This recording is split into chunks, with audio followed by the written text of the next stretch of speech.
Ang kwentong ito ay isang kathang-isip na horror story na hango sa mga lumang alamat, paniniwala, at kwentong bayan tungkol sa mga aswang, albularyo, at mahiwagang nilalang sa mga liblib na baryo sa Pilipinas. Hindi layunin ng kwentong ito na manira ng tao, propesyon, relihiyon, o kultura. Ito ay para lamang sa libangan, takutan, at paglalakbay sa mundo ng imahinasyon. Ang anumang pagkakatulad sa tunay na buhay, tao, lugar, o pangyayari ay hindi sinasadya. Babala, iwasang pakinggan o basahin ang kwentong ito kung ikaw ay mag-isa sa gabi o kung may naririnig kang kaluskos sa dilim. Sa malayong sulok ng kabundukan ng Timog Luzon, may isang baryong hindi mo mahahanap sa mapa. Isang lugar na tila hindi pinapansin ng panahon, kung saan nananatili pa rin ang lumang paniniwala at takot sa mga nilalang ng dilim. Ang pangalan ng baryong ito ay San Mateo, isang lugar na tahimik sa umaga, ngunit sa oras ng takipsilim, tila tumitigil ang oras. Wala kang makikitang streetlight sa San Mateo. Bawat kalsada ay putik, lubak-lubak, at binabalot ng makapal na hamog tuwing dapit hapon. Iilan lamang ang naninirahan dito. Karamihan ay matatanda na, mga magsasaka, at mga taong ayaw na ng mundo sa labas. May dahilan kung bakit sila nananatili, at may dahilan kung bakit ang ilan ay takot umalis. Sa pinakagitna ng baryo, may isang lumang bahay na yari sa kahoy na kinakalawang na yero ang bubong. Doon nakatira si Aling Ursula, ang kilalang albularya ng San Mateo. Wala nang mas matanda pa sa kanya sa baryo, at wala ring nakakaalam kung kailan siya talaga dumating. Sa pagkakaalam ng lahat, naroon na siya bago pa man isilang ang kanilang mga lolo't lola. Kakaiba si Aling Ursula. Tahimik, matipid kung magsalita, at palaging may takip ang ulo, tila may tinatago sa kanyang puting buhok. Ngunit ang pinakakilalang katangian niya ay ang kanyang alaga. Isang malaking itim na aso na ang laki ay kasing taas ng isang batang 10 taong gulang. Malambot ang balahibo nito ngunit tila madulas sa liwanag. Mapula ang mga mata at parang tao kung tumingin. May mga nagsasabing hindi ito ordinaryong hayop na minsan ay nakikitang naglalakad mag-isa papunta sa gubat at bumabalik na tila may kasamang aninong hindi mo mawari. Bagani ang pangalan ng aso. Sabi-sabi, ito raw ay may kakayahang magbantay sa hangganan ng mundo ng tao at ng nilalang ng dilim. Kapag may sakit ang isang taga-baryo, pinapapunta siya kay Aling Ursula. Ngunit hindi basta-basta pinapapasok ang sino man. Kailangan muna nilang sundin ang patakaran, magdala ng itlog, asin, at isang hibla ng buhok ng may sakit. Doon pa lamang sila makakapasok. At kapag nakapasok na sila sa lumang bahay, ang unang sasalubong sa kanila ay hindi si Aling Ursula kundi si Bagani. Tahimik lamang ito, nakaupo, ngunit may titig na tila sumasalamin sa kaluluwa ng tao. Isang araw, habang papalapit na ang panahon ng tag-ulan, isang balitang gumising sa takot ng mga taga-baryo na wala ang isang batang lalaki. Ang bata ay anak ng mag-asawang si Nestor at Lina. Ayon sa mga testigo, huli siyang nakitang naglalaro malapit sa gilid ng kakahuyan, kung saan ipinagbabawal ng mga matatanda na magpunta tuwing alas 5 ng hapon. Nagkagulo ang baryo. Nag-organisa ng paghahanap ang mga kalalakihan. Tinawag nila si Aling Ursula upang humingi ng tulong. Ngunit nang dumating siya, tahimik lamang siyang naglakad patungo sa kakahuyan, kasunod si Bagani. Hindi siya nagsalita. Tinignan lang niya ang lupa, pinikit ang mga mata, at pagkatapos ng ilang minuto ay bigla siyang nagsalita, hindi na siya narito. Kinuha siya ng anino at hindi siya makakabalik kung hindi kayo handa. Walang nakaintindi ng kanyang sinabi. Ngunit simula noon, gabi-gabi ay may naririnig ang mga taga-baryo, iyak ng bata, kaluskos ng mga paa, at ang tila ungol ng aso na hindi mo mawari kung galing sa alaga ni Ursula o sa kung ano pa. Habang lumilipas ang mga araw, tila lalong lumalala ang takot ng mga tao. May mga hayop na nawawala. May isa pang binatilyo na hindi na rin umuwi matapos maghatid ng niyog sa kabilang purok. At sa lahat ng pangyayaring ito, iisa lang ang paulit-ulit na tanong ng mga tao. Ano ang koneksyon ni Aling Ursula sa mga nawawalang bata? May ilan na gustong magtanong. May ilan na gustong magsumbong sa mga otoridad.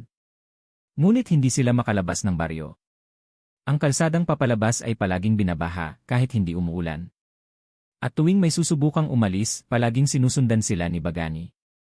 May isang lalaki, si Mang Enrico, na nagtangkang tumakas. May dala siyang motorsiklo at gamit at balak niyang isumbong sa kapulisan ang mga kababalaghan sa kanilang lugar. Ngunit hindi pa siya nakakalayo ng 5 kilometro, sumabog ang gulong ng kanyang motorsiklo. Bumangga siya sa punong kahoy. At sa huling ulat bago siya mawalan ng malay, ang huli raw niyang nakita ay isang pares ng pulang mata sa dilim, mga matang hindi sa tao, hindi rin sa hayop. Pagkalipas ng isang linggo, nakabalik si Mang Enrico sa baryo, ngunit hindi na siya nagsalita. Nakatulala na lang siya buong araw. Hindi na rin siya kumakain ng karne, at tuwing gabi, naririnig siyang tahol ng tahol sa kanyang bahay. At sa kabila ng lahat ng pangyayaring ito, si Aling Ursula ay patuloy lang sa kanyang tahimik na pamumuhay. Patuloy sa paggawa ng mga gamot sa pag-aalaga kay Bagani. At tuwing kabilugan ng buwan, may ilaw na nagmumula sa kanyang bahay, isang ilaw na tila kulay dugo. Simula nang mawala ang batang lalaki sa kakahuyan, naging mas tahimik pa ang baryo ng San Mateo. Kung dati ay may mga batang naglalaro sa labas tuwing hapon, ngayon ay sa loob na lamang ng bahay sila pinapayagang gumalaw. Maging ang matatandang madalas magkwentuhan sa tapat ng mga tindahan ay hindi na rin lumalabas.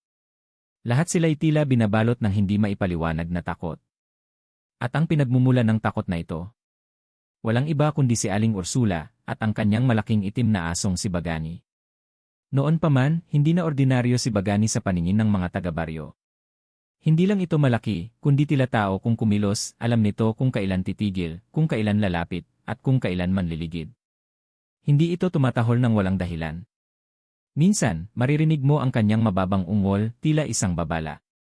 At ang mas nakakakilabot, may mga pagkakataong parang nakangiti ito sa mga tao. Parang tao, sabi ng ilan. Baka nga dati siyang tao. Ayon sa isang matandang hilot, minsan daw sa kanyang kabataan, ay nakarinig siya ng alamat mula sa kanyang lola, tungkol sa mga albularyang may kakayahang mag-alaga ng tao na ginawang hayop. May ritual daw sa loob ng kagubatan kung saan iniaalay ang isang kaluluwa sa mga nilalang ng dilim. Kapalit nito, bibigyan ka ng isang tagapangalaga, isang iaso na hindi aso, isang aninong sumusunod sa iyo at kayang pumatay para sa iyo. Habang patuloy ang mga kababalaghan, mas lalong umingay ang mga bulong-bulungan sa baryo. Si Bagani raw ay hindi ipinanganak, isa raw itong ginawang alay ng isang dating bata. Maraming haka-haka, ngunit walang makapagpatunay. Kahit kailan, walang makalapit kay Bagani upang suriin. Kapag tinangka mong hawakan ito, tititig lamang ito sa iyo, isang titig na parang nagsasabing, subukan mo. Isang gabi, isang binatilyo ang nakakita kay Aling Ursula sa gubat. Si Erwin, isang estudyanteng nasa huling taon ng high school na madalas sa computer shop, ang nagsabing sinundan niya si Ursula matapos nitong umalis ng bahay bandang 8:00 ng gabi. Nagtaka siya dahil bihirang lumabas si Aling Ursula ng ganoong oras. Sa kanyang pagsunod, nakita niyang pumasok ito sa gubat habang kasunod si Bagani. Dahil nag-uumapaw ang kanyang kuryosidad, sinundan niya pa rin sila kahit madilim ang paligid. Doon niya nakita ang isang ritual, isang bilog ng asin at abo sa lupa, at si Ursula na may hawak na itim na kandila at dahon ng bayabas. Nakaluhod ito sa harap ng isang malaking punong balete. Ngunit ang pinakamalaking pagkabigla ni Erwin ay nang tumayo si Bagani sa dalawang paa, at ang kanyang katawan ay unti-unting nagbago. Bumaba ang buntot nito, humaba ang mga daliri, at mula sa balahibo ay lumitaw ang balat ng tao. Hindi siya sigurado, ngunit tila ito ay naging isang lalaki, matangkad, maputla, at walang mata. Natulala si Erwin. Hindi siya makakilos. Nang lingunin siya ng nilalang, bigla siyang nawalan ng ulirat. Kinabukasan, nakita si Erwin na namumutla sa labas ng bahay ng kanyang tiyahin. Hindi niya maalala kung paano siya nakauwi. Ngunit mula noon, ayaw na niyang bumalik sa gubat. Hindi na rin siya nagsasalita. At tuwing gabi, inilalagay niya ang asin sa gilid ng kanyang kama. Nag-iba rin ang pakikitungo ni Aling Ursula sa mga tao.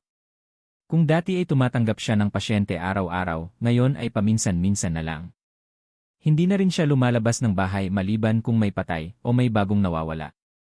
At kapag may ganitong kaso, hindi siya umiimik, nakatingin lamang sa kalangitan, at tila may inaabangan. Isang araw, bumisita ang isang batang babae na taga-Karatig Baryo. Siya si Angela, at dinala niya ang kanyang nakatatandang kapatid na may sakit sa balat. Walang gustong gumamot sa kanyang kapatid, kaya't dinala na lamang nila ito kay Aling Ursula. Pagpasok nila sa bahay, si Bagani agad ang bumungad. Ngunit imbes na matakot si Angela, tinitigan niya ito ng matagal. Pagkatapos ng ilang sandali, bumulong siya sa kanyang ina, "Inay, hindi po aso yan. May mata siya ng tao." Hindi pinansin ng ina ang sinabi ng bata, ngunit si Ursula ay napalingon. Sa unang pagkakataon, napangiti siya. Isang ngiting hindi mo masabi kung may halong tuwa o pananakot. Tinanggap niya ang kapatid ni Angela, ngunit binigyan niya rin ang bata ng isang pirasong papel na may nakasulat sa baybayin. Pag lumaki ka, babalik ka dito, wika niya kay Angela. Ikaw lang ang pwedeng bumawi sa mga nawala. Hindi na intindihan ng bata ang ibig niyang sabihin. Ngunit mula noon, si Angela ay palaging nagkakaroon ng panaginip, mga panaginip ng itim na aso, ng gubat, ng apoy, at ng mga bata na umiiyak. Mula sa araw na yon, mas dumami ang mga haka-haka. May isang matandang babae na nahuling pinapakain si Bagani ng dugo ng manok tuwing madaling araw. Nang tanungin kung bakit, ang sagot lang niya ay, mas mabuti ng hayop ang ialay kaysa tao. Hindi alam ng mga taga-baryo kung ano na ang totoo. Aswang ba si Ursula? Tao ba si Bagani? Bakit tila hindi tumatanda ang albularya? At bakit parang bantay ng kaluluwa ang kanyang aso? Ngunit isang bagay ang malinaw, ang albularya ay hindi simpleng albularya, at ang kanyang alaga ay hindi basta aso. May koneksyon sila sa isang sinaunang kasunduan, isang sumpa na bumabalot sa buong baryo. At habang lalong lumalalim ang gabi, mas dumarami ang nawawala. Lumipas ang mga linggo, ngunit hindi pa rin natatagpuan ang batang nawala. Sa kabila ng katahimikan ng mga otoridad sa bayan, unti-unting bumabalik ang takot sa puso ng mga taga San Mateo. Isa-isa silang nagsimulang magtago sa kanilang mga bahay sa pagsapit ng dilim. Isinara ang mga bintana, pinatay ang mga ilaw, at itinabi ang asin at bawang sa may pintuan, mga lumang paniniwalang muling nabuhay. Ang baryo ay parabang may itinatago, at ang mga anino sa gabi ay unti-unting nagiging mas makapal. At sa bawat iglap ng katahimikan, naroon ang presensya ng mga matang hindi mo nakikita, ngunit alam mong nakatingin. Simula ng mga hinala isang gabi, habang umuulan ng banayad, may narinig si Mang Lucio, isang magsasakang may maliit na kubo sa gilid ng kakahuyan. Kaluskos ng mga paa sa kanyang bubungan, tila mabibigat at pawing may kuko. Tumahimik siya sa sulok ng kanyang silid, hawak ang itak, at nagdasal ng paulit-ulit. Sa kanyang takot, napasulyap siya sa bintana at nakita ang isang pares ng mata na pula at kumikislap. Ngunit nang bumangon siya upang lumapit, nawala ito. Kinabukasan, nagpunta siya sa munting kapilya sa baryo at ikinuwento ang kanyang nakita sa bagong kura paroko na si Padre Romel. Padre, hindi hayop yon. Tao iyon na hindi tao. Aswang, Padre, nanginginig niyang wika. Hindi agad naniwala si Padre Romel. Isa siyang batang pari, galing sa syudad, at hindi sanay sa ganitong uri ng paniniwala. Ngunit habang tumatagal ang kanyang pananatili sa baryo, mas marami siyang natutuklasan, lalo na tungkol sa albularyang si Ursula at ang kanyang alagang itim na aso. May isang gabi, nagpunta siya sa bahay ni Ursula upang kilalanin ito. Nakita niyang bukas ang gate at tila walang tao sa loob. Tinawag niya ang pangalan nito ng ilang beses. Ngunit walang sumasagot. Sa halip, lumitaw mula sa dilim si Bagani. Tahimik itong lumapit sa kanya, nakatitig, hindi umuungol. Nangingilabot si Padre Romel sa presensya ng hayop. Ngunit hindi siya umatras. Sa halip, kinuha niya ang maliit na krus sa kanyang kwelyo at idinampi ito sa hangin sa pagitan nila. Agad na umurong si Bagani. Napatingin ito kay Ursula na nooy lumabas mula sa anino ng pintuan. Padre, ani Ursula. May mga mata kang hindi mo pa kayang buksan. At may mga bagay na mas mabuting di mo alamin. Hindi na nakasagot si Padre Romel. Umuwi siyang may kaba sa dibdib at maraming tanong sa isipan. Kinabukasan, tinangka niyang magsaliksik. Pinuntahan niya ang mga matatanda ng baryo, yung mga nakaranas pa raw ng unang dilim. Pagbubunyag ng lumang kasunduan ibinunyag ni Lola Fidela, isang dating mananahi, na minsan daw may isang batang babae na dumating sa baryo kasabay ng isang malaking bagyo.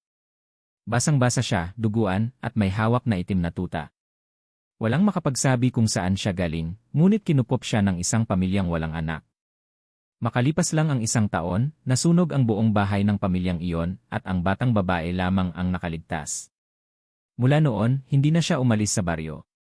Ang batang iyon ay si Ursula. Pagkalipas ng ilang taon, nagsimula siyang maghilot, maggamot at magbasa ng orasyon. Hindi nagtagal, naging albularya siya ng buong lugar. Ngunit kasabay ng kanyang paglakas bilang manggagamot, may napansin ang mga residente, tuwing kabilugan ng buwan, may nawawala. Unay mga hayop. Pagkatapos mga batang paslit. At sa bawat pagkawala walang bangkay. Walang bakas. Walang ingay. Tanging ang aso lamang ang nakikita sa paligid. Ayon kay Lola Fidela, may kasunduan daw si Ursula sa isang nilalang ng kadiliman. Kapalit ng kanyang lakas at kahabaan ng buhay, kailangan niyang mag-alay ng kaluluwa tuwing 9 na taon, isang ritual na tinatawag sa lumang dila na sumpang banal. At ang alagang si Bagani. Siya ang tagapangalaga ng kasunduang iyon. Hindi siya basta hayop, isa siyang taong isinumpa, isinakripisyo upang maging bantay ng albularya. Lalong lumalalim ang takot lumipas ang ilang araw, isang grupo ng kabataang lalaki, sina Erwin, Paolo, at John, ang nagplano ng lihim na pagmamanman. Nais nilang patunayan na si Ursula ay may ginagawang ritual sa gubat. Gamit ang kamera ng cellphone, sumugod sila isang gabi sa may gulod ng kagubatan. Pagkalipas ng ilang oras, isa lamang ang bumalik. Si Paolo. Putikan ng buong katawan, duguan ng isang binti, at halos hindi makapagsalita. Si John. Si Erwin kinuha sila, paulit-ulit niyang sinasabi. Ayon sa kanya, nakita nilang muli ang pagbabagong anyo ng itim na aso. Pero sa pagkakataong ito, hindi lang isa ang nakita nilang nilalang. Maraming anino sa paligid, lumulutang, umiikot kay Ursula na may hawak na balisong at kulumpon ng buhok. Ang huling narinig ni Paolo bago siya tumakbo paalis ay ang sigaw ni Erwin, isang sigaw ng pagkahulog, hindi ng pagkamatay.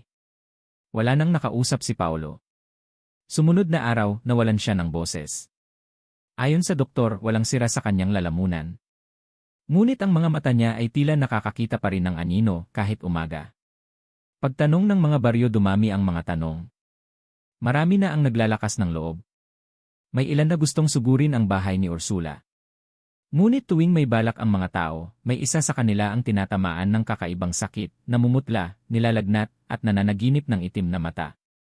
Si Padre Romel ay nagpasya ng harapin ang albularya sa panibagong paraan, sa pamamagitan ng dasal, at paghahanap ng mga lihim na orasyon ng simbahan na may kapangyarihang magbuwag ng sumpa. Ngunit kakailanganin niya ang tulong ng isang may duguring may kapangyarihan, isang taong konektado sa nakaraan ni Ursula. Isang pangalan ang lumitaw sa kanyang panalangin, Angela. At sa huling linya ng kanyang orasyon, isang pahayag ang lumitaw sa pader ng kanyang silid. Kung gusto mong itigil ang kadiliman, kailangan mong ilabas ang sinumpang liwanag mula sa dugo ng nawawala. Sa mga sumunod na araw matapos mawala sina John at Erwin, lalo pang naging mapanglaw ang baryo. Parang may bumabalot na usok ng kaba sa bawat sulok. Ang hangin ay malamig kahit tirik ang araw, at tila nananatili ang dilim kahit umaga pa. Walang naglalakad mag-isa. Ang mga nanay ay sobrang higpit sa kanilang mga anak. Kahit ang mga kalalakihan na dati matapang ay naglalagay na ng asin sa paligid ng kanilang bahay. Sa gitna ng takot at pagkalito, si Padre Romel ay mas lalong naging mapusok sa paghahanap ng katotohanan. Sa tulong ng isang matandang madre na dating taga San Mateo, nakakuha siya ng lumang aklat mula sa lumang kumbento sa kabilang bayan. Ayon sa madre, ito raw ay libro ng mga pinagpalang sumpa, isang koleksyon ng mga kwento ng mga taong pinili ng kadiliman bilang tagapag-ingat ng sinaunang lihim. Habang binubuklat niya ang libro sa liwanag ng kandila, isang pamilyar na pangalan ang tumambad sa kanya, Ursula de San Telmo, babaeng albularyang sunog ang pamilya, buhay kapalit ng dugo. Ang tunay na nakaraan ni Ursula ayon sa aklat, si Ursula ay anak ng isang albularyo noong panahon ng mga Kastila. Hindi karaniwan ang kanyang pamilya. Sila ay kilala sa kanilang puting kaalaman, ang kakayahang magpagaling gamit ang dasal, langis, at mga halamang gamot. Ngunit dumating ang panahon ng mga prayle, at ang ganitong gawain ay tinaguriang erehe at pakikipag-ugnayan sa demonyo. Sinunog ng mga Kastila ang kanilang bahay. Pinatay ang kanyang ama at ina. Ngunit si Ursula, na noon ay 9 na taong gulang lamang, ay nakatakas sa gitna ng apoy. Sa gitna ng kagubatan, habang sugatan at halos wala ng buhay, natagpuan niya ang isang itim na tuta na tila walang ina. Mahina, nanginginig at may sugat din ito sa binti. Pinulot niya ito at iniyakan. Sa gabing iyon, isang kakaibang panaginip ang dumapo sa bata. Sa kanyang panaginip, nagsalita ang tuta gamit ang boses ng kanyang yumaong ina. Anak, ang mundo ay hindi patas. Ngunit kung nais mong mabuhay, may halaga ang bawat kapalit. Ako ang magiging bantay mo at ikaw ang magiging tulay ng ating lahi. Nang magising siya, gumaling ang kanyang sugat. Lumakas siya araw-araw. At mula sa murang edad, natuto siyang manggamot, bumigkas ng orasyon, at humawak ng dasal at dasal na hindi makikita sa Biblia. Lumakas ang kanyang koneksyon sa kalikasan at sa dilim. Ngunit ang kapalit? Tuwing ika-9 na taon, kailangang may iaalay isang inosente. At ang kanyang bantay, si Bagani, ay hindi basta hayop. Isa itong nilalang na kalahating tao, kalahating anino, na kumukuha ng kaluluwa ng mga bata upang mapanatili ang kapangyarihan ng albularya. Pagtuklas ni Angela samantala, sa kabilang dako ng baryo, si Angela ay nagsimulang makakita ng mga imahe tuwing natutulog. Sa kanyang panaginip, lumilitaw ang itim na aso. Ngunit hindi ito nananakit, sa halip, ito ay naglalakad kasama siya sa isang madilim na daan, patungo sa isang lumang dambana sa ilalim ng lupa. Sa panaginip, may mga boses na sumisigaw, Angela, dugo mo ang susi. Balik mo ang katarungan. Sa kanyang paggising, isang sugat ang kanyang natagpuan sa palad, hugis bilog, tila bakas ng lumang selyo. Kinabahan siya at lumapit sa kanyang lola. Nang makita ito ni Lola Delia, agad siyang napaiyak. Apo, ikaw ang apo ng una niyang biktima. Ang kapatid ng iyong lolo, siya ang unang inalay ni Ursula. Habang nagkukwento si Lola Delia, isang matandang larawan ang inilabas mula sa lumang bowl. Doon, nakita ni Angela ang isang batang Ursula, nakaupo sa harap ng isang altar na gawa sa bato. Katabi niya ang itim na tuta, ngunit ang nakapangingilabot, ang mata ng tuta ay mata ng tao. Sa likod ng larawan ay nakasulat ang isang linyang lumang-luma na ang tinta, kung sino ang magdurugtong ng dugo sa unang alay, siya ang makakabasag sa tanikala ng dilim. Ibig sabihin, si Angela, bilang apo ng biktima, ay may kakayahang wakasan ang kasunduan. Ang altar sa ilalim ng simbahan sa paghahanap ni Padre Romel at ni Angela ng kasagutan, nadiskubre nilang ang simbahan ng San Mateo ay itinayo sa ibabaw ng isang lumang dambana. Ayon sa matatanda, ang lugar na iyon ay dating sentro ng mga ritual ng mga albularyo bago pa man dumating ang mga Kastila. Isang gabi, nagtungo sila sa simbahan habang walang misa. Sa tulong ng matandang janitor, binuksan nila ang likod ng altar. Doon nila natagpuan ang isang lihim na lagusan papuntang ilalim ng simbahan. Bawat hakbang pababa ay tila bumabalik ang init ng kasaysayan at amoy ng usok, abo, at tuyong dugo. Sa pinakailalim, naroon ang altar ng bato na nakita ni Angela sa kanyang panaginip. At sa gitna nito, isang petrong silya, upuan ng pinuno ng ritual. Nakaukit sa gilid ang mga salitang, sa kadiliman nagsimula, sa dugo matatapos. Agad na napaupo si Angela sa silya. Nang mapatulo ang kanyang luha sa bato, biglang lumiwanag ang paligid. Lumikha ng apoy ang sahig, at sa isang iglap, may aninong bumalot sa paligid nila, ang anyo ni Ursula, mas bata, umiiyak. Patawarin niyo ako. Hindi ko gustong simulan ito. Pero ang galit ko sa mundo ang naging dahilan. Ngunit bago pa nila maabot ang aninong iyon, may humarang sa kanila, isang itim na nilalang, may katawan ng tao, ngunit may ulo ng aso. Si Bagani. Nang tumambad si Bagani sa harap ni na Padre Romel at Angela sa ilalim ng simbahan, biglang bumigat ang hangin. Hindi na ito iyong Bagani na nakikita lang sa tabi ni Ursula, ngayoy ganap na nilalang na halimaw, nakatayo sa dalawang paa, may katawan ng tao, ngunit may balahibong itim na parang usok. Ang kanyang ulo ay gaya pa rin ng aso, malalaki ang ngipin, pulang-pula ang mga mata, at tila may apoy sa bawat hininga. Ngunit ang mas nakakagimbal ay ang ekspresyon ng mukha nito, hindi mabangis, kundi malungkot. Parang may laman ang kanyang titig, parang may gustong sabihin. Agad na dinampot ni Padre Romel ang krus sa kanyang kwelyo at iniunat ito sa harap ng nilalang. Sa ngalan ng Diyos, layuan mo kami. Ngunit hindi umatras si Bagani. Bagkus, lumuhod ito sa harap ni Angela. Doon, bigla nitong binuka ang bibig at inilabas ang isang lumang larawan, basang-basa, bahagyang sunog, at nakatiklop. Nang buksan ito ni Angela, napasinghap siya. Isang matandang retrato iyon, isang batang Ursula na may hawak na sanggol sa harap ng nasusunog na altar. Katabi niya ang isang tuta na nakatingin sa kamera, pero kung titignang mabuti, tao ang mga mata ng tuta. Sa likod ng litrato, may sulat sa lumang sulat kamay, ang alalay ay hindi alipin. Siya'y saksi ng kasalanan. Kung nais mong wakasan ang sumpa, palayain mo muna ang kanyang kaluluwa. Napaluha si Angela. Bigla niyang naintindihan. Si Bagani, ang itim na asong bantay ni Ursula, ay hindi halimaw. Isa siyang dating bata, inialay sa ritual para maging tagapangalaga ng sumpa. At ang batang iyon. Lolo ni Erwin, bulong niya. Ikaw ang alay, ikaw ang naunang bantay, ang pagkawala ng mga alaala ayon sa aklat na hawak ni Padre Romel, ang mga taong ginagawang bantay ng kasunduan ay tinatanggalan ng alaala, boses, at pagkatao. Ginagawang hayop hindi lamang sa anyo, kundi pati na rin sa kanilang diwa. Ngunit kung muling maipapaalala sa kanila kung sino sila, posibleng magising ang kanilang kaluluwa. Habang tahimik si Bagani sa harap nila, inilapit ni Angela ang lumang larawan sa kanyang mukha. Bagani, anya, hindi ito ang totoo mong pangalan. Ikaw si Guido, apo ka ng unang ginamot ni Ursula. Binaliktad niya ang kapalaran mo. Dahan-dahang lumiwanag ang paligid ng altar. Nagsimulang manginig si Bagani. Umungol siya ng malakas, at ang kanyang katawan ay nagsimulang mabiyak, hindi dahil sa sakit, kundi dahil sa pagbabago. Ang kanyang anyo ay bumabalik mula sa hayop patungong tao. Sa bawat biyak ng balat, may lumalabas na usok na parang sinisigaw ang lahat ng taong nawala sa baryo. Hanggang sa unti-unti, tumambad sa kanilang harapan ang isang lalaking payat, maputla, at hubad.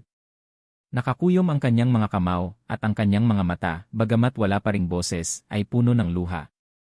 Nagpakumbaba si Padre Romel. Si Angela ay lumuhod sa tabi ng lalaki at inilagay ang kanyang palad sa dibdib nito. Tapos na ang iyong pagkakagapos. Hindi ka naalipin ng dilim. Ngunit bago pa nila maipagdiwang ang kalayaan ng nilalang, may isang malakas na kalabog mula sa itaas.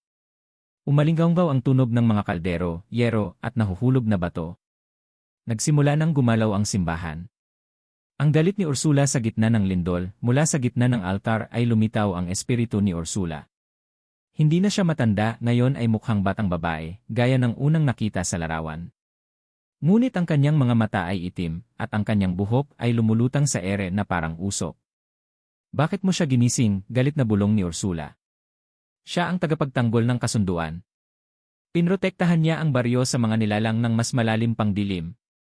Hindi mo siya pinrotektahan, sigaw ni Angela. Ginamit mo siya. Ginapos mo siya sa sumpa. Nag-alab ang buong paligid. Sumiklab ang apoy mula sa altar, at nagsimulang tumulo ang itim na dugo mula sa mga pader. Tinangka ni Ursula na saktan si Angela gamit ang isang itim na orasyon, ngunit tinapat ni Padre Romel ang Biblia sa gitna nila at binigkas ang isang makapangyarihang dasal, sa ngalan ng liwanag at awa, bumalik ka sa iyong pinagmulan. O kaluluwang pinatay ng sarili mong galit. Biglang tumigil si Ursula. Para bang bumagal ang oras. Tumitig siya kay Angela, at sa kanyang mga mata ay may bakas ng pangungulila. Hindi ako ipinanganak na halimaw, wika niya sa huling pagkakataon. Ginawa nila ako nito. Pagkasabi niya noon, naglaho ang kanyang anyo, kasabay ng paglamig ng paligid. Tumigil ang lindol. Naibalik ang katahimikan. Isang panibagong simula ilang araw makalipas, nagsimulang lumuwag ang takot sa baryo. Ang simbahan ay isinara pansamantala habang inaayos ang mga bitak. Si Padre Romel ay patuloy na ginagamot si Guido, ang dating Bagani, na ngayon ay dahan-dahan nang bumabalik ang diwa. Tahimik pa rin siya, ngunit sa kanyang mga mata ay may pag-asa. Si Angela, sa kabilang banda, ay patuloy na nananaginip ngunit ngayon hindi na ito masama. Sa kanyang panaginip, siya ay nakatayo sa gitna ng gubat, hawak ang isang puting kandila, habang ang dating dambana ay unti-unting natatakpan ng liwanag. Isang mensahe ang narinig niya, hindi lahat ng albularya ay masama. Ngunit hindi rin lahat ng gamutan ay galing sa liwanag. At mula noon, siya ay pinaniniwala ang tagapagmana ng totoong kaalaman, ang karunungang hindi para sa kasakiman, kundi para sa paghilom. Matapos ang paglaya ni Guido mula sa anyo ng dambuhalang itim na aso, nagsimula ng unti-unting mabuksan ang mga lihim ng baryo. Ngunit ang simula ng kapayapaan ay hindi nangangahulugang tapos na ang dilim. Sa katunayan, isang mas malalim at mas masidhing sikreto ang kusang lumitaw, isang sikreto na may kinalaman sa mga nawawalang bata tuwing kabilugan ng buwan. Ang aklat ng mga alay. Habang naglilinis si Angela sa dating silid ni Ursula, napansin niyang may hollow space sa ilalim ng sahig. Doon, natagpuan niya ang isang napakaitim na aklat, balot ng tuyong balat, may ukit ng mata sa pabalat, at may bakal na kandado. Hindi niya ito mabuksan hanggang sa dumating si Guido. Hindi pa rin siya nagsasalita, ngunit parang may alam siya. Ipinatong niya ang kanyang palad sa aklat, at agad itong bumukas. Sa unang pahina ay nakaukit, aklat ng Eye Alay, mga batang hinirang ng buwan, hindi sila patay. Sila itago. Sila ang kabayaran sa kapangyarihan. Sa bawat pahina, may larawan ng mga bata, may iba't ibang pangalan, edad, at petsa ng pagkawala. Karamihan sa kanila ay hindi inireport sa pulisya, dahil ayon sa mga kwento ng matatanda, ang mga batang ito raw ay lumayas, nalunod, o nawala sa gubat. Pero sa aklat, malinaw ang sinasabi, inialay silang lahat. Mula sa unang alay noong taong 1903 hanggang sa pinakahuling bata noong 2010, mahigit 60 po ang kabuang alay. At bawat isa ay may isang parehong tagapaghatid, bagani. Napatingin si Angela kay Guido. Napaluha ito at napakuyom ang kamao, marahil ay naaalala na niya ang bawat batang dinala niya sa altar, na hindi niya alam ay iniaalay pala. Ang altar ng limot mula sa huling pahina ng aklat, may mapapatungo sa isang lugar sa gubat na tinatawag na dambana ng pananahimik. Dito raw dinadala ang mga batang hindi pinapatay, kundi ginagawang bahagi ng kabubatan. Iniimbak sa espiritual na anyo, isinasanib sa lupa, at tinatago sa ilalim ng mga ugat ng mga lumang punong kahoy. Nagpasya sina Angela, Guido, at Padre Romel na hanapin ito. Isang hating gabi ng kabilugan ng buwan, sinundan nila ang mapa, lampas sa masukal na gubat, patawid sa ilog, at paakyat sa burol na may hugis bituin. Sa tuktok nito ay may malalim na hukay, na may ukit ng mata, kapareho ng nasa aklat. Nang dumating sila sa gitna ng burol, umihip ang malakas na hangin. Mula sa ilalim ng hukay, may umuungol, mahina, parang ihip ng batang umiiyak.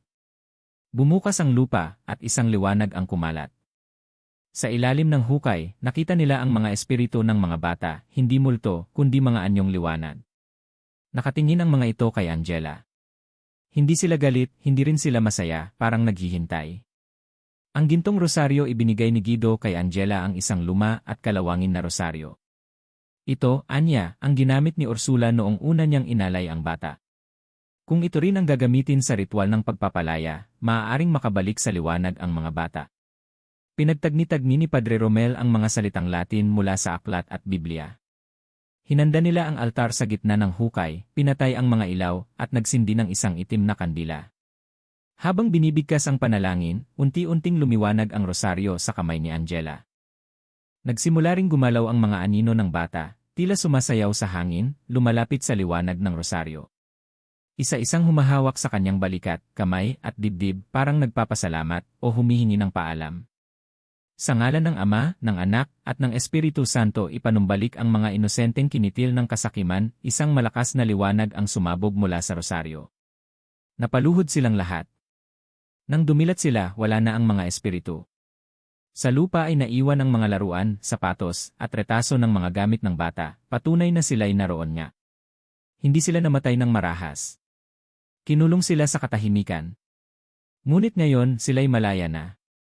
Mga lihim na ipinasa pagbalik nila sa baryo, napansin nilang tila mas maliwanag ang gabi. Ang mga bata sa baryo ay hindi natakot matulog. Wala nang umuungol tuwing gabi. Ngunit alam ng lahat, hindi ito basta natapos.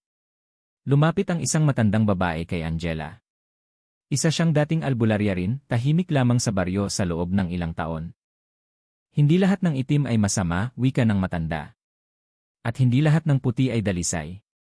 Ikaw, Angela, ay anak ng dalawang linyang magkasalungat, ang dugo ng manggagamot at ang lakas ng tagabantay. Hindi ka ordinaryong tao. Ibinigay ng matanda kay Angela ang susi ng hangganan, isang bakal na anting-anting na may mata sa gitna. Ayon sa kanya, ito ay susi sa mga pintuan ng iba't ibang mundo, mga lugar kung saan ang kababalaghan ay hindi kwento lang, kundi katotohanan. Bagong tungkulin bago matapos ang gabi, tinanong ni Angela si Padre Romel at Guido, kung ang baryong ito ay may ganitong sikreto, ilang baryo pa kaya ang may itinatagong mas madidilim.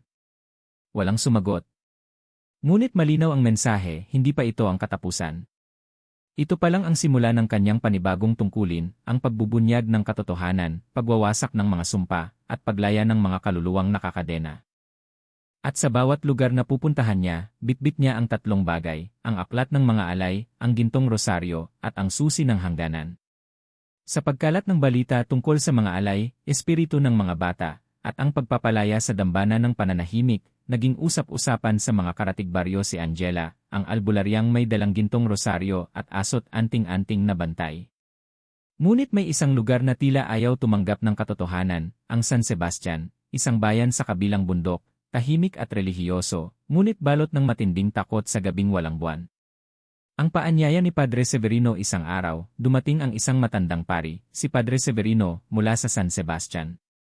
Bitbit niya ang isang lumang sulat na may pirma ng isang madre mula noong 1948.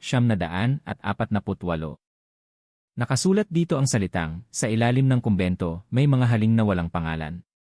Tulungan mo kaming isara ang pinto.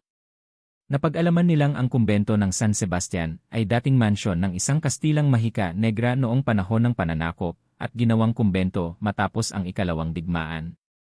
Ngunit mula noon, sunod-sunod na ang pagkawala ng mga madre, mga batang ulila, at ilang magsasakang tumutulong sa kumbento. Wala ni isang kaso ang naresolba. Laging sinasabi ng simbahan, sila'y tinawag ng Panginoon. Ngunit alam ni Padre Severino, may mas malalim na dahilan. Ang kumbento ng mga anino sumama si Angela, Guido, at Padre Romel patungo sa San Sebastian. Sa paglapit pa lamang sa kumbento, dama na nila ang bigat ng hangin, mabagal ang pag-ikot ng orasan, parang ayaw tumuloy ng oras. Ang lupa ay tuyot, ang mga halaman sa paligid ay kulay abo, at may mga ibong itim na palaging nakadapo sa mga bintana. Pinatuloy sila ng mga madre, ngunit tila laging nagmamadali, at hindi nagkakatinginan ang mga mata. May isang batang ulila na pilit sumisilip sa bintana ng kwarto nila Angela. Nang lapitan nila ito, bigla itong tinakpan ng bibig ng isang madre at hinila palayo. Bawal makipag-usap, wika ng madre. Ang salita ay daan ng kadiliman. Sa gabing iyon, napansin ni Angela ang mga aninong dumaraan sa likod ng altar, mga payat, baluktot, at tila gumagapang sa pader.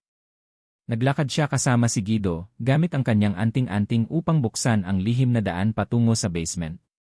Ang pintuang walang susi sa ilalim ng kumbento ay may lumang silid, mababa ang kisam, puno ng cobwebs, at may malaking pinto na may ukit ng simbahan na nahahati sa gitna. Wala itong hawakan. Ngunit nang lapitan ito ni Angela, umikot ang anting-anting sa kanyang dibdib. Umilaw ito at dahan-dahang bumukas ang pinto. Sa likod nito ay isang malaking silid na may altar sa gitna, ngunit imbes na krus ay may ukit ng kambal na mata, isa dilat, isa nakapikit. At sa paligid ng altar ay may mga garapon na may laman na mata, daliri, at maliit na laruan. Mga alaala ng mga batang inalipin, hindi upang patayin, kundi upang bigyan ng takot ang buong bayan. Isang matandang madre na tinatawag ng iba bilang Madre Lucia, ang humarap sa kanila. Ngunit ang kanyang mata ay puti, at boses niya ay doble, tila dalawang nilalang sa isang katawan. Hindi kami pumili ng kadiliman. Iyon ang binigay sa amin. Inamin ni Madre Lucia na noong 1940 upang mailigtas ang kumbento sa kahirapan at giyera, isang kasunduan ang ginawa ng unang Madre Superiora at ng Mahika Negra na nanirahan sa mansyon. Kapalit ng kayamanan, pagkain at kaligtasan, kailangan nilang ialay bawat buwan ang isang inosenteng bata o ulila. Ang ritual ng paghuhukom pinagplanuhan ni Angela ang ritual ng pagsasara ng pintuang espiritual. Kailangan nilang basagin ang sigil sa ilalim ng altar, gamitin ang rosaryong gintong may itim na krus, at bigkasin ang dasal ng pagpapakawala sa mga kinulong. Ngunit may babala si Padre Romel, bawat alay na nilapastangan ay may kaluluwang nakakadena. Kapag binuksan ang pinto, muling lalaya ang lahat ng nilinlang. Nagdesisyon si Angela, handa siyang harapin ang anumang nilalang, kahit pa ito'y halimaw o dating tao. Isinagawa ang ritual. Habang nagdadasal, bumuka ang lupa sa ilalim ng altar. Mula rito, umahon ang mga anyong bata, madre, at ilang aninong gumagapang. Isa sa kanila ay tila dating madre rin, wala ng mukha, puro hiwa, ngunit nakataas ang kamay kay Angela. Hindi ito umatake. Bagkus, ibinigay nito ang isang itim na kwintas, isang piraso ng sagradong orasyon na nawala sa kasaysayan. Sa pagbagsak ng huling salita ng dasal, nagsara ang pinto. Nawala ang mga anino. Tumigil ang orasan sa pag-ikot, ngunit pagkatapos ng ilang segundo, muling gumalaw. Para bang ang bayan ng San Sebastian ay muling huminga. Ang panibagong katahimikan kinabukasan, nagising ang mga madre na tila nawala sa trance. Ang mga ulila ay muling tumawa. Si Padre Severino ay lumuhod sa gitna ng simbahan at humagulgol sa pasasalamat. Ngunit si Angela ay tahimik lang. Isa pa lang ito, bulong niya kay Guido. Habang papalayo sa kumbento, may batang babae na humabol at iniabot ang isang sulat. Nakasulat dito, Angela, may naghihintay sa iyo sa Isla Sagrado. Ang itim na buwan ay muling lalapit. Mula kay Santiago, ang dating tagabantay ng mga nawawalang kaluluwa. Matapos ang paglilinis sa kumbento ng San Sebastian, isang misteryosong liham ang natanggap ni Angela mula sa isang nilalang na nagpangalan sa sarili bilang Santiago. Ayon sa sulat, ang huling ugat ng kasamaan, ang pinagmulan ng lahat ng itim na engkanto, ay matatagpuan sa Isla Sagrado, isang isla sa gitna ng karagatan na hindi markado sa mapa, at tanging mga may paningin lamang ang nakakakita. Ito ang isla kung saan diumano'y nag-ugat ang unang aswang. Ang paglalakbay sa Isla Sagrado nag-umpisa ang paglalakbay ni Angela, Guido, at Padre Romel sakay ng bangkang kahoy na itinuro ni Santiago. Habang lumalayo sila sa pampang, tila lalong humihina ang liwanag ng araw. Mula sa kalangitan, bumalot ang makapal na ulap na kulay abo. Parang pinipilit silang huwag tumuloy. Sa kalagitnaan ng dagat, biglang nagsalita ang aso ni Angela, si Negro. Hindi normal na hayop si Negro. Siya'y tagabantay, tagapagsalita ng matandang espiritu na kaalyado ng liwanag. Sa islang ito, ang liwanag ay sinusubok. Kapag hindi ka totoo sa sarili mo, magiging kanila ka. Habang papalapit sila sa Isla Sagrado, napansin nilang may mga punong gumagalaw kahit walang hangin. May mga aninong humihila sa mga alon at ang mga ibon ay paurong lumilipad. Isang kabaligtaran ng lahat ng natural na kaayusan.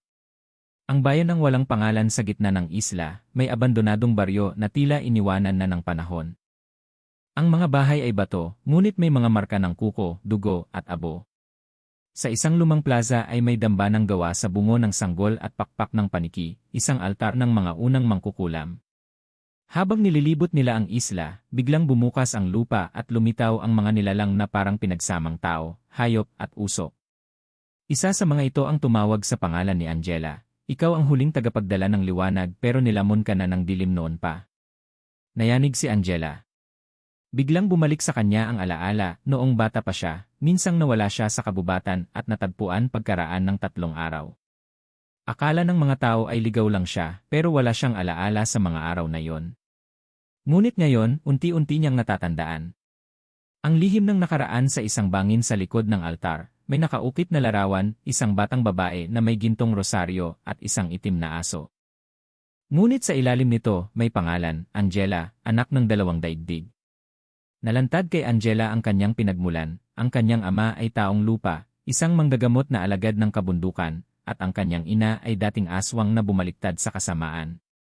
Inalay si Angela bilang kasunduan para magkakapayapaan, ngunit pinili ng kanyang ina na takbuhan ang kasunduan.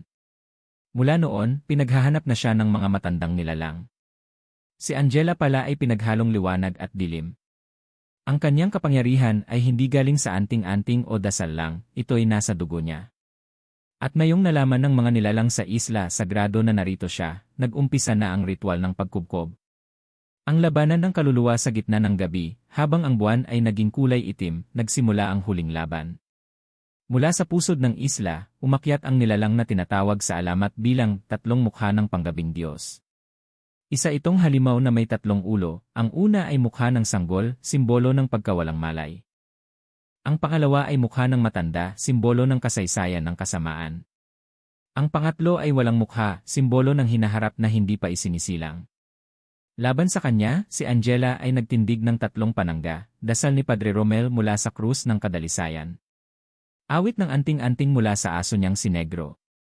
At ang kanyang sariling pag-amin sa tunay na pagkatao, isang nilalang na may liwanag, ngunit kayang pumasok sa dilim ng hindi lamunin. Habang nagbabanggaan ang liwanag at dilim, ang paligid ng isla ay gumuho. Tumilapon si Angela sa gitna ng altar, duguan, pero hawak pa rin ang rosaryo. Inialay niya ang kanyang dugo sa bato ng sigil. Kung ako ang daan ng pagbubukas, ako rin ang magiging susi ng pagsasara. Ang pagkawala ng isla, biglang nagliwanag ang buong isla. Sumigaw ang halimaw, sabay pagputol ng mga ugat ng kadiliman. Isang alingaungaw ng mga bata, iyak, tawa, dasal, at sigaw ng mga namatay ang bumalot sa hangin. Isa-isang naglaho ang mga anino. Ang asong si Negro ay tumahol at biglang naging abo, sabay sabing, "Salamat, Angela." Nakauwi rin ang mga niligaw. Sa huling sandali, habang bumabagsak ang altar, may puting liwanag na bumalot kay Angela. Isang nilalang na babae ang lumitaw, ang kanyang ina. Sabi nito, "Anak, hindi mo kailangang manatili sa dilim para labanan ito. Mula ngayon ikaw na ang tagapangalaga ng liwanag." At sa isang kisapmata nawala ang Isla Sagrado. Pagbalik sa baryo nagising si Angela sa baybayin ng kanyang baryo. Suot pa rin ang rosaryo, ngunit wala na si Guido, wala na si Negro, at si Padre Romel ay natagpo ang nakaluhod sa tapat ng simbahan, hawak ang isang itim na kwintas na umiinit. Ang baryo ay muling payapa. Ngunit sa bawat gabi ng bagong buwan, may ilaw na nagliliwanag sa gitna ng gubat, sa lumang kubo ng isang albularya. At 3,